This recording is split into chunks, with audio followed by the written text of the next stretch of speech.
বলছি আমি আনিসুর রহমান, আর আপনারা দেখছেন বর্ষা টিভি চ্যানেল। গত ভিডিওতে আমি দশম শ্রেণীর ভূগোল বিষয়ের প্রথম অধ্যায় বহিজাত প্রক্রিয়া ও সৃষ্ট ভূমিরূপের প্রথম অংশ আলোচনা করেছিলাম, আর আজকে আমি আলোচনা করব সেই অধ্যায়েরই আরেকটি গুরুত্বপূর্ণ টপিক, নদী। তো চলুন শুরু করা যাক আজকের টপিক, নদী। তাহলে আমরা প্রথমেই জেনে নিই নদী কাকে বলে। কোনো উঁচু পার্বত্য অঞ্চল বা উঁচু মালভূমি অঞ্চল থেকে বৃষ্টিপাতের জল কিংবা হিমবাহ গলা জল কিংবা প্রস্রবণের জল স্বাভাবিক জলধারা রূপে অভিকর্ষের টানে এবং ভূমির ঢাল অনুসারে যখন একটি নির্দিষ্ট খাত বরাবর প্রবাহিত হয়ে কোনো হ্রদ, বড় জলাশয় কিংবা সাগরে গিয়ে মিশে, তখন সেই জলপ্রবাহকে আমরা নদী বলে থাকি। এই ছবিতে আমরা নদীর বিষয়টা পুরো বুঝতে পারবো সুন্দরভাবে। পার্বত্য অঞ্চল, মালভূমি অঞ্চল, সমভূমি অঞ্চল এবং শেষে সমুদ্র। এই পার্বত্য অঞ্চলে বৃষ্টিপাতের জল কিংবা হিমবাহ গলা জল, মালভূমি অঞ্চলের বৃষ্টিপাতের জল, এইসব অঞ্চলের জল যখন একটা নির্দিষ্ট খাত, এই খাত দিয়ে প্রবাহিত হয়ে সমুদ্রে গিয়ে মিশছে, তখন তাকে বলা হচ্ছে নদী। তাহলে এখান থেকে শুরু করে এখান পর্যন্ত এই যে জলধারা একটা নির্দিষ্ট খাত দিয়ে প্রবাহ, একটা নির্দিষ্ট অংশ দিয়ে জলধারার প্রবাহ, জলের প্রবাহ, এই নির্দিষ্ট খাতের মধ্যে দিয়ে জলের প্রবাহকেই বলা হয় নদী। নদীর আলোচনায় একটি বিষয় ছাত্রছাত্রীদের খুবই কনফিউশন করে, সংশয়ের মধ্যে ফেলে দেয়, সেটি হলো নদ আর নদী। এই বিষয়টি নিয়ে ছাত্রছাত্রীরা যতটা কনফিউজড হয়, আসলে বিষয়টি ততটা কনফিউজন না। নদ হলো পুরুষ জাতীয় শব্দ আর নদী হলো স্ত্রী জাতীয় শব্দ। অর্থাৎ যে সকল জলধারার নাম পুরুষ জাতীয় সেগুলো হলো নদ, আর যে সকল জলধারার নাম স্ত্রী জাতীয় সেগুলো হলো নদী। যেমন আমি দুটো নাম লিখছি, তারপর একটা নীল,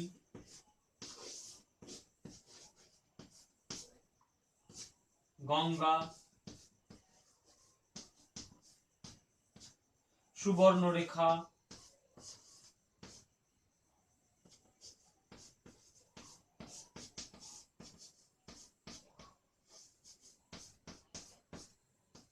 ব্রহ্মপুত্র,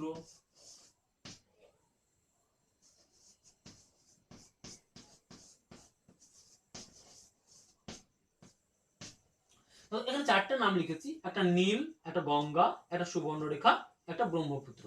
এই চারটা শব্দের মধ্যে নীল কি শব্দ? নীলটা হলো একটা ছেলের নাম বা ছেলে, পুরুষ জাতীয় শব্দ, পুরুষ জাতীয় শব্দ। তাহলে এটা কি হবে? এটা হবে নদ।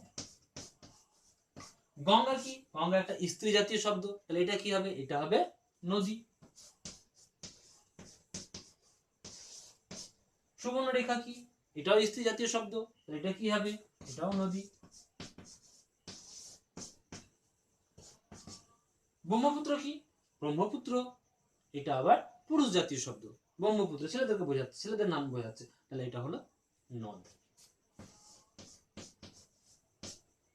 এটুকুই। যে সকল জলধারা নাম পুরুষ জাতীয় শব্দ সেগুলো হলো নদ, আর যে সকল জলধারার নাম স্ত্রী জাতীয় শব্দ সেগুলো হলো নদী। এবারে আমরা চলে যাব নদীর শ্রেণী বিভাগে। নদীকে সাধারণত দুই রকম ভাবে ভাগ করা যায়, যথা ক জলপ্রবাহ অনুসারে এবং খ নদীগোষ্ঠী অনুসারে। জলপ্রবাহ অনুসারে নদী দুই প্রকার, যথা এক নিত্যবহ নদী এবং দুই অনিত্যবহ নদী।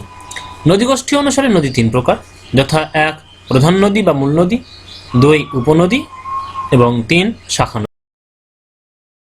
আমরা দেখলাম জলপ্রবাহ অনুসারে নদী দুই প্রকার, কি কি? একটা নিত্যবহ নদী আর একটা অনিত্যবহ নদী। নিত্যবহ নদী কোনগুলো? নিত্যবহ নদী, নিত্যবহ নদী, নিত্যবহ নদী, নিত্য শব্দের অর্থ হলো নিত্যবহন নদীর এই নিত্য শব্দের অর্থ হলো সবসময়। তো যে সকল নদী বরফ গলা জলে পুষ্ট সেই সব নদীতে সারা বছর জল থাকে, সেই নদীগুলোকে বলা হয় নিত্যবহ নদী। অর্থাৎ যে সকল নদীতে সারা বছর জল প্রবাহিত হয় সেগুলো হলো নিত্যবহ নদী। অনিত্যবহ নদী কোনগুলো? অনিত্যবহ নদী হলো অনিত্যবহ নদী কোনগুলো? যে সকল নদী বৃষ্টির জলে পুষ্ট সেগুলোতে সারা বছর জল থাকে না, শুষ্ক ঋতুতে নদী খাত শুকিয়ে যায়। অর্থাৎ যে সকল নদীতে সারা বছর জল থাকে না, শুষ্ক ঋতুতে নদী খাত শুকিয়ে যায়, সেই নদীগুলোকে বলা হয় অনিত্যবহ নদী। এবারে নদী গোষ্ঠী অনুযায়ী নদীকে ভাগ করা হয়েছে তিনটি ভাগে। কি কি? প্রধান নদী, শাখা নদী আর উপনদী। তো প্রথমে প্রধান নদী। প্রধান নদী কি? প্রধান নদী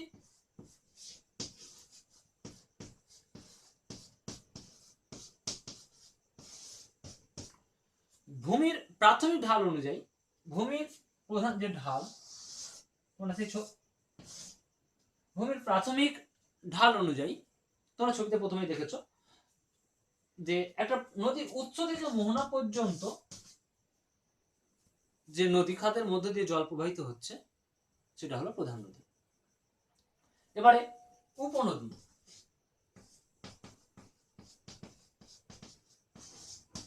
উপনদী কোনটা?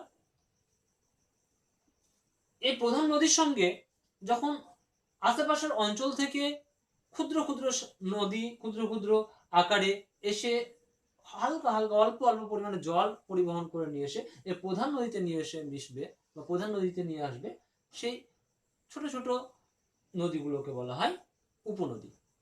উপনদী সাধারণত পার্বত্য অঞ্চলের দিকে বেশি দেখতে পাওয়া যায়। যেমন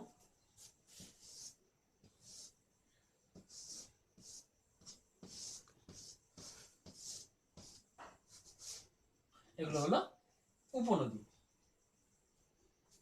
এবারে শাখা নদী। শাখা নদী কি? যখন নদী সমতলে চলে আসে তখন নদীর শক্তি একেবারে কমে যায়, নদী তার সামনের দিকের কঠিন শিলাকে ক্ষয় করতে পারে না, তাই কি হয়, নদী বিভিন্ন শাখায় ক্ষুদ্র ক্ষুদ্র ভাগে ভাগ হয়ে যায়, যেদিকে নরম শিলা দেখতে পায় সেদিকে নদী চলে যায়। নদীগুলো তখন এই বিভিন্ন শাখাতে ভাগ হয়ে যায়, এই নদীগুলোকে বলা হয় শাখা নদী। এবার নদীর সঙ্গে সম্পর্কযুক্ত শব্দগুলি খুব সংক্ষেপে জেনে নেওয়া যাক, পরিভাষাগুলো জেনে নেওয়া যাক। প্রথমে জানবো নদীর উৎস। নদীর উৎস কি? নদী যেখানে উৎপত্তি লাভ করে সেই জায়গাকে বলা হয় নদীর উৎস।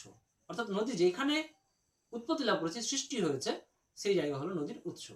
এই ছবিটা দেখতে গেলে এই ছবিতে যে নদী রয়েছে সেই নদীর উৎস কোনটা? সেই নদীর উৎস হলো এইটা, এইখানে নদীটা উৎপত্তি লাভ করেছে। তো এটা কি? এটা হলো নদীর উৎস।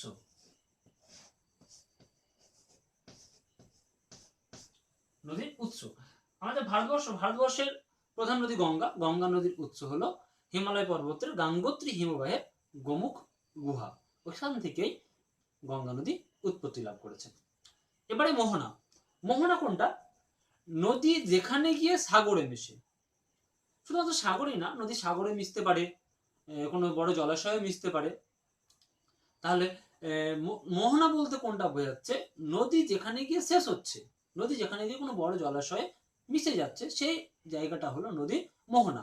এই ছবির নদীর ক্ষেত্রে এইটা হলো এর মোহনা। অর্থাৎ নদী দীর্ঘ পথ অতিক্রম করে পার্বত্য অঞ্চল, মালভূমি অঞ্চল, সমভূমি অঞ্চল দীর্ঘ পথ অতিক্রম করে এই সমুদ্রে এসে মিশেছে, এই সমুদ্রের কাছে। এটা কি? এটা হলো এই নদীর মোহনা।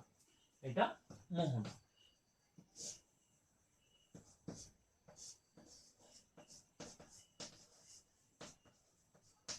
মোহনা। এবারে এবারে নদী উপত্যকা, খুব গুরুত্বপূর্ণ একটা বিষয়, নদী উপত্যকা। আমরা পরবর্তীতে যখন নদীর কার্য পড়ব এবং নদীর কার্যের দ্বারা বিভিন্ন রকম ভূমিরূপ গুলো জানবো, তখন এই উপত্যকাটা খুবই গুরুত্বপূর্ণ হয়ে দাঁড়াবে, কারণ নদীর যতগুলো ভূমিরূপ গঠন করে সবগুলো এই উপত্যকাতেই গঠন করে থাকে। তাহলে নদী উপত্যকাটা কি? নদী তার উৎস থেকে মোহনা পর্যন্ত, নদী তার উৎস থেকে মোহনা পর্যন্ত যে সংকীর্ণ এবং নির্দিষ্ট খাতের মধ্যে দিয়ে প্রবাহিত হয়, সেই সংকীর্ণ খাত বা সেই পথটিকে বলা হয় নদী উপত্যকা। আবার দেখো, তাহলে এটা উৎস অঞ্চল, এটা মোহনা অঞ্চল। এই উৎস থেকে মোহনা পর্যন্ত এই নদীটি এই খাতের মধ্য দিয়ে প্রবাহিত হয়েছে, এই খাতের মধ্য দিয়ে প্রবাহিত হয়েছে। এই খাতটাই হলো নদী উপত্যকা। এবারে নদী অববাহিকা। দেখো একটা নদী শুধু এই আমরা যখন নদী উপত্যকা জানলাম যে একটা নির্দিষ্ট খাতের মধ্যে দিয়ে জলধারা যখন প্রবাহিত হচ্ছে, নদীর জল বা জলধারাটা যে খাতের মধ্যে দিয়ে প্রবাহিত হচ্ছে সে খাতটা হলো নদী উপত্যকা। এই খাতটা দিয়ে নদীটা বয়ে যাচ্ছে, কিন্তু নদীতে শুধুমাত্র সেই খাতেরই জল বয়ে যায় না, নদীতে বা সেই খাতে জলগুলো কোথা থেকে আসছে, একটা বিস্তীর্ণ অঞ্চল থেকে জলগুলো আসছে। এই পার্বত্য অঞ্চল, এই পার্বত্য অঞ্চলে হিমবাহ রয়েছে, সেই হিমবাহগুলো জল আসবে। এই পার্বত্য অঞ্চলে বৃষ্টিপাত হতে পারে, সে বৃষ্টি জলগুলো কোথায় যাবে, সে বৃষ্টি জলগুলো এই বিভিন্ন রকম এই উপনদী রয়েছে, এইগুলো এই ছোট ছোট উপনদী, এই উপনদীগুলো প্রধান নদীতে এসে মিশেছে, তাহলে উপনদীর দ্বারা বৃষ্টি জলগুলো এই খাতে আসবে। তাহলে এইভাবে আরো যখন নিচু অঞ্চল আসবে সেই অঞ্চলের জলগুলো এই ঢাল বরাবর বা এই যেদিকের ভূমির ঢাল রয়েছে সেই দিকে আস্তে আস্তে, অর্থাৎ নদী সবসময় নিচু দিকেই থাকে, ঢালু জায়গাতেই থাকে, তাহলে সেই নদীর খাতে সমস্ত জলগুলো আসবে। তাহলে একটা নদী তার উপনদী, শাখা নদী, প্রধান নদী, সমস্ত নদী একটা বিস্তীর্ণ অঞ্চল, যে বিস্তীর্ণ অঞ্চল বা যে এলাকার জল পরিবহন করে সেই এলাকাটাকে বলা হয়, সেই বিস্তীর্ণ অঞ্চলটাকে বলা হয় নদী অববাহিকা। তাহলে আমরা যদি এখানে দেখি, তাহলে এই এলাকাটা, এটা পুরোটা এখান থেকে শুরু করে এই অঞ্চলটা পুরোটাই হলো এই মূল নদীটির অববাহিকা। তাহলে উৎস অঞ্চল থেকে শুরু করে মোহনা অঞ্চল পর্যন্ত একটি প্রধান নদীর সমস্ত উপনদী এবং শাখা নদী সমস্ত মিলে যতটুকু অঞ্চলের জল পরিবহন করে সেই অঞ্চল, বিস্তীর্ণ অঞ্চলটাই হলো নদী অববাহিকা। এবারে ধারণ অববাহিকা। ধারণ অববাহিকা কোনটা? ধারণ অববাহিকা যখন বলবে তখন একটু সংক্ষিপ্ত জিনিসকে বোঝাচ্ছে। নদী অববাহিকা থেকে ধারণ অববাহিকার বিস্তৃতিটা কম। নদী অববাহিকা বলতে উপনদী, মূল নদী, শাখা নদী সমস্ত অঞ্চলকে বোঝাচ্ছে, আর ধারণ অববাহিকা বলতে বোঝাবে শুধুমাত্র পার্বত্য অঞ্চলে উপনদীগুলো এবং প্রধান নদী, অর্থাৎ এখানে শাখা নদীটা বাড়ে। তাহলে ধারণ অববাহিকা কোনটা? একটা প্রধান নদী এবং তার উপনদী মিলিতভাবে যতটুকু অঞ্চলের বা যে বিস্তীর্ণ অঞ্চলে জল পরিবহন করে সেটা হলো ধারণ অববাহিকা। এবারে এবারে আমরা জলবিভাজিকা আলোচনা করব। জলবিভাজিকা, জলবিভাজিকা কাকে বলে?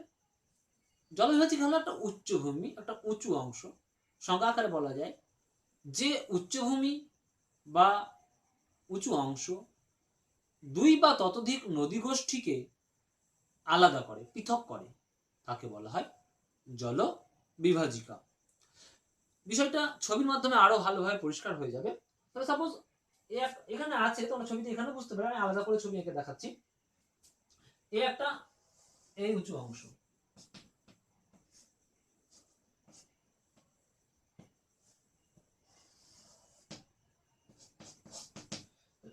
একটা উঁচু অংশ।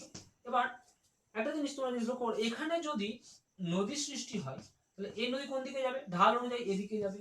এদিকে যদি নদী সৃষ্টি হয় এই নদী কোন দিকে যাবে? ঢাল অনুযায়ী এদিকে যাবে। তাহলে দেখো এই নদী আর এই নদী কখনোই কিন্তু এদিকে মিশছে না। একটা উঁচু পার্টিশন, একটা উঁচু ভূমিভাগ এই দুটো নদীর মধ্যে ডিভাইডার কাজ করছে, ভাগ করে দেওয়ার কাজ করছে। এই উঁচু অংশটাই হলো জল বিভাজিকা, অর্থাৎ যে দুটো জলধারাকে ভাগ করে দিচ্ছে। এটা কি হলো? এটা হলো জল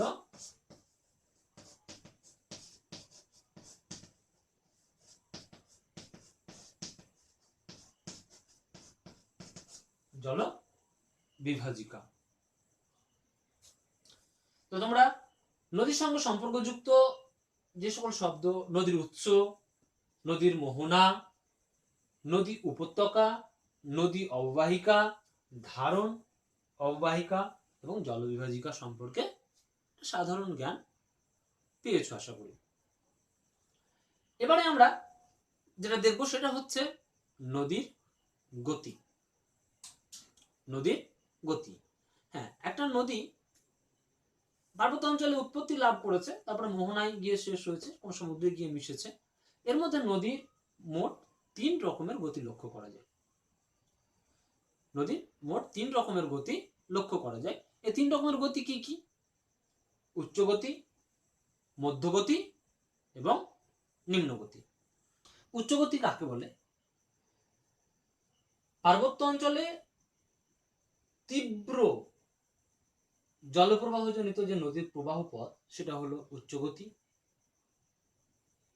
মালভূমি এবং সমভূমির কিছু অংশ নিয়ে নদী তুলনামূলকভাবে ধীর গতির যে প্রবাহ, সেটা হলো মধ্যগতি। এবং একদম নিম্ন প্রবাহে নদীর মোহনার কাছাকাছি নদী একদম শক্তি হারিয়ে ফেলে যখন খুব ধীর গতিতে চলে এবং প্রধান কাজ সঞ্চয় করে থাকে, সেই গতিকে বলা হয় নদীর নিম্ন গতি। এই গতির সঙ্গে সম্পর্কযুক্ত একটি কথা হলো আদর্শ নদী।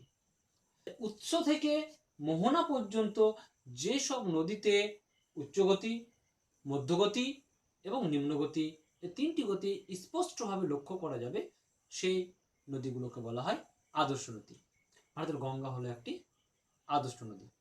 এই গঙ্গা নদীর 3টে গতি কোথায় কোথায়?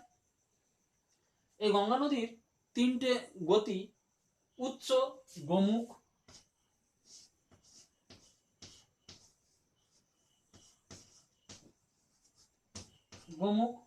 গোমুখ থেকে হরিদ্বার,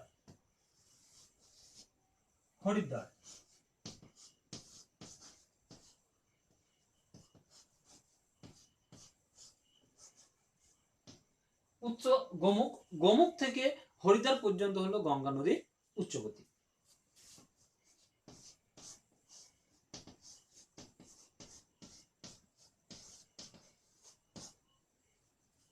হরিদ্বার থেকে পশ্চিমবঙ্গের মুর্শিদাবাদের ধুলিয়ান পর্যন্ত হলো মধ্যগতি, প্রায় সমভূমির কাছাকাছি চলে আসবে, সমভূমির মিডল পজিশন। ধুলিয়ান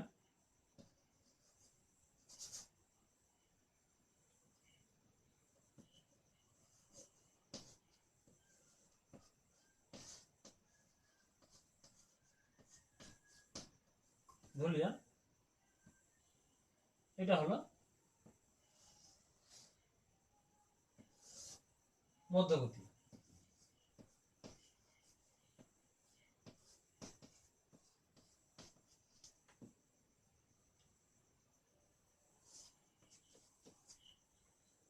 এবং ধুলিয়ান থেকে বঙ্গোপসাগর সাগরদ্বীপ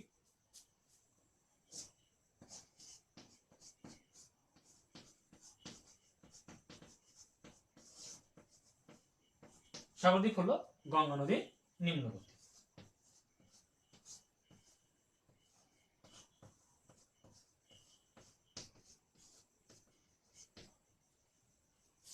তাহলে ভারতের গঙ্গা হলো একটা আদর্শ নদী। এর উচ্চগতি গোমুখ থেকে হরিদ্বার পর্যন্ত, মধ্যগতি হরিদ্বার থেকে ধুলিয়ান পর্যন্ত এবং নিম্নগতি হলো ধুলিয়ান থেকে সাগরদ্বীপ পর্যন্ত। আজকের আলোচনার গুরুত্বপূর্ণ বিষয়গুলি হলো: